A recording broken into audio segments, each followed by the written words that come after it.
Well, good evening to you. Welcome to ABC4 News at 6. I'm Brian McElhatton. And I'm Sarah Murphy. Glad to have you here with us. We begin with this tonight. The Great Salt Lake started off the year with some significant strain, considering that its water levels were near the record lows we saw back in 2022. Yeah, not a good situation at all. While reviving the lake remains one of Utah's top priorities, this year in particular is adding some unfavorable challenges. ABC4's Bayan Wang breaks it down for us.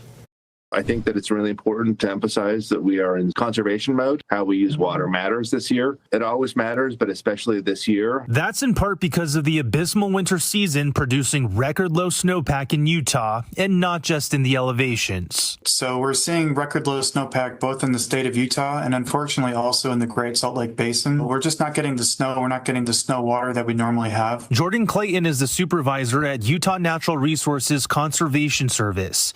He says his team has been monitoring 140 weather stations across the state. And when you look at all that, again, we're at record lows right now for the amount of snow that would feed water into the Great Salt Lake when it all melts. Come springtime, the snowmelt in a typical year should replenish the lake by several feet.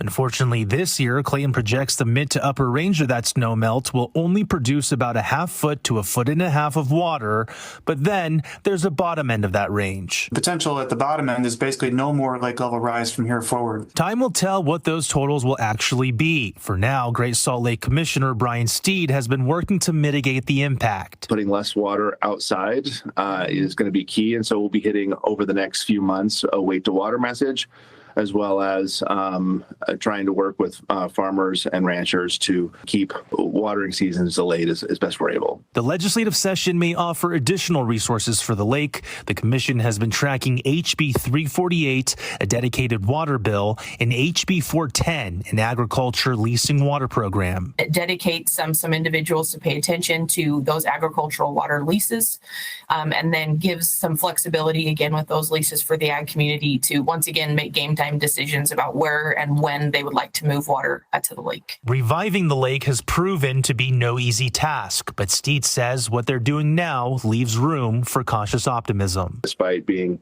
kind of a bad water year, if you look at the legislative efforts combined with practices the state's engaged in, I think that there is cause for hope. Bayan Wang, ABC4 News.